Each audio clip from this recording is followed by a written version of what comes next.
Bienvenidos al tercer y último vídeo de la Primera Guerra Mundial en la Flip Classroom de El Implacable. En esta ocasión nos vamos a centrar en los tratados de paz y las consecuencias de este conflicto armado.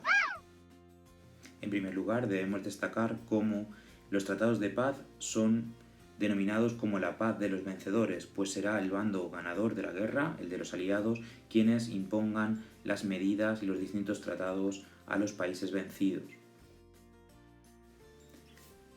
Tras finalizar la Primera Guerra Mundial, el presidente estadounidense Woodrow Wilson trató, mediante sus famosos 14 puntos, sentar las bases para una paz lo más justa y duradera posible. Entre sus objetivos encontramos la supresión de la diplomacia secreta entre estados, la libertad de navegación y comercio internacionales, la desmembración de los viejos imperios y el reconocimiento del derecho a la independencia de las minorías étnicas y lingüísticas de los pueblos que formaban dichos imperios.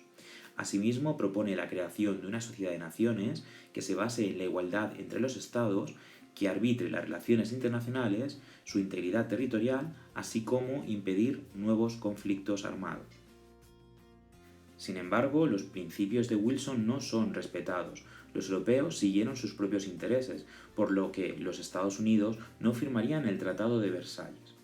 En enero de 1919 se celebra la Conferencia de Paz en París, que finaliza con la firma de 5 tratados con los países derrotados: Saint-Germain para Austria, Neuilly para Bulgaria, Trianon con Hungría, Sèvres con Turquía y el Tratado de Versalles con Alemania. Los alemanes lo consideran un diktat, palabra germánica que significa imposición, y es que las cláusulas del Tratado de Versalles implicaban que Alemania era considerada la responsable única del inicio del conflicto. Como puede verse en estas dos viñetas satíricas de la época, Alemania se siente maltratada por el Tratado de Versalles. Destacamos dos de sus artículos. Uno en el que dice que Alemania reconoce que ella y sus aliados son los responsables de todas las pérdidas y daños causados por la guerra. O un segundo artículo en el que se indica que los gobiernos aliados exigen que sean reparados todos los daños causados a la población civil aliada y a sus bienes. Esto generará un odio y una sed de venganza por parte de Alemania, que será una de las causas directas de la Segunda Guerra Mundial.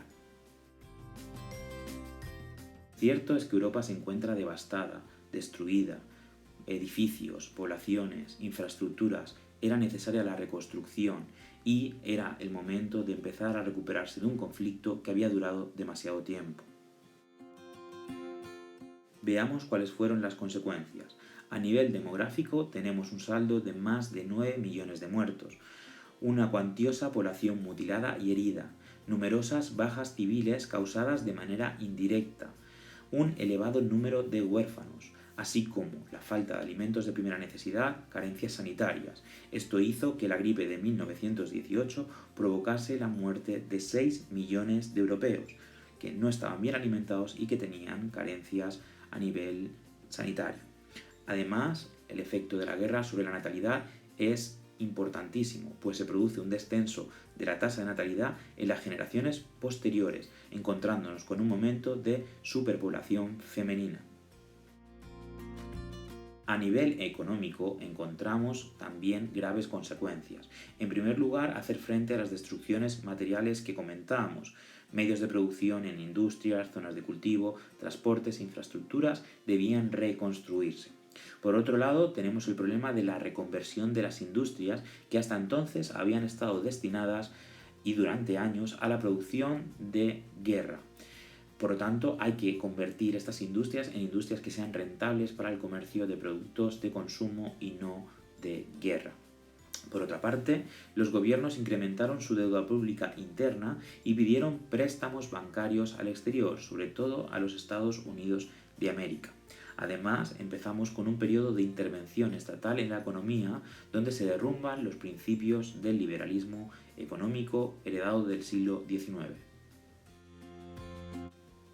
Asimismo, podemos afirmar que dos países salían beneficiados económicamente de la guerra: Estados Unidos y Japón.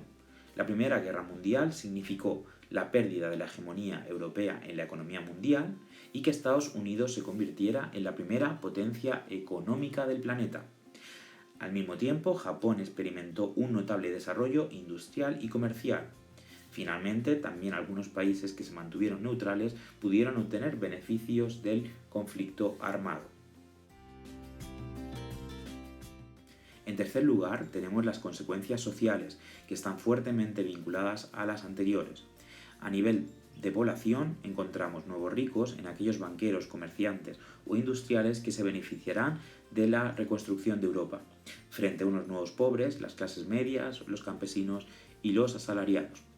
En segundo lugar, destacamos el nuevo papel que la mujer va a ejercer en la sociedad, puesto que se ha incorporado al mundo laboral y luchará por la igualdad de derechos, surgiendo numerosos grupos de feministas, sufragistas, no solo en Europa, sino en otros países del mundo. En tercer término, destacamos la figura del excombatiente, aquellas personas que han vivido y han sufrido la guerra y ahora presentan traumas psicológicos o enfermedades o secuelas físicas de su paso por el conflicto. Tienen problemas para reinsertarse en la sociedad y el Estado tendrá que garantizar de alguna manera que estas personas que han dado todo por la patria puedan volver a una cierta normalidad. Por último, debemos destacar las primeras manifestaciones nacionalistas en las colonias. Todavía faltan unas décadas para que se produzca el proceso de descolonización, pero ahora ya vemos cómo está el germen de estos movimientos nacionalistas. Finalmente, debemos mencionar las consecuencias territoriales, puesto que al final de la guerra nos encontramos ante una reestructuración del mapa de Europa.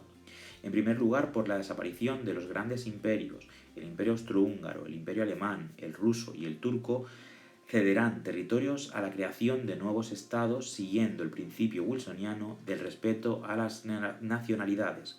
Por ello, en segundo lugar, encontramos nuevos estados como Polonia, Finlandia, las tres repúblicas bálticas, Estonia, Letonia y Lituania, Yugoslavia, Checoslovaquia y Hungría.